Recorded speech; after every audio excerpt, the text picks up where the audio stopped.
I now have the pleasure to invite the Honorable Minister for IT and Telecom of Pakistan, Madam Shiza Fatma Khwaja, to take the floor and deliver her remarks. Bismillah ar-Rahman ar-Rahim. Honorable Prime Minister of Pakistan, Muhammad Shehbaz Sharif, Honorable Deputy Prime Minister, Muhammad Ishaq Dar Saab, Mr. Liu Ji, the Governor of the province of Zhejiang, my cabinet colleagues, industry partners, distinguished guests, potential collaborators, ladies and gentlemen, Assalamu alaikum. It is an absolute pleasure to join you today, where we are not just celebrating 75 years of Pakistan-China friendship, but we are also honoring both of our nations' strategic cooperative partnership, a partnership that grows more steadfast each passing day and continues to evolve with time, vision, and shared ambition. Today's gathering represents the next chapter in Pakistan-China collaboration, where CPEC 2.0 moves beyond physical infrastructure and into a realized vision of digital Silk Route powered by partnership and collaboration through Pakistan-China optic fiber cable, artificial intelligence, semiconductors, e-commerce, and IT products and services. This Pakistan-China B2B investment conference is an apt embodiment of 75 years partnership, which brings together leading Chinese technology companies and around 60 Pakistan companies, where we are building bridges not just between markets, but between our shared digital ecosystems. Today, I am proud to announce that my nation stands as a credible, growing digital economy.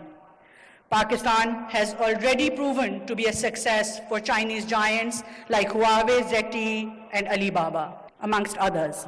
We have passed in the last year groundbreaking legislations, including that of Digital Nation Pakistan Act, whereby we're building world-class digital public infrastructure, rolling out digital identities, and ensuring that we create a paperless government, cashless economy, and digital, or may I say AI-led society.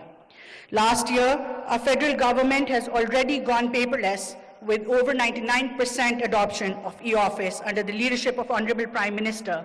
Pakistan Virtual Assets Regulatory Authority was also launched, entering Pakistan into an era of digital finance, where our youth is one of the fastest adopters. In this domain as well, we look for practical use cases to unlock our economic potential. Let me just very quickly tell you a small story. Imagine a young girl sitting in one of the lowest human development index rural areas of South Punjab. She's working hard. Her name is Varda. She goes to college, but she's unsure of her future. She tops her class in college. Honorable Prime Minister gives her a laptop. That's not just a gadget. That's the world opening at her doorstep.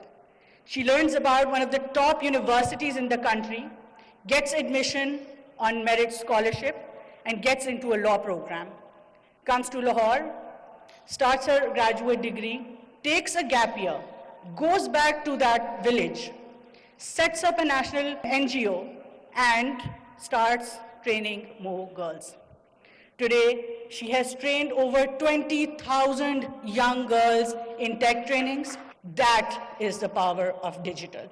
I would like to reiterate, Honorable Prime Minister, that with your unwavering support to the sector and for your whole of government approach, where through the Special Investment Facilitation Council, led by your kind self, along with our Chief of Defense Forces, Syed Asim Munir, whose teams have also been incredibly supportive.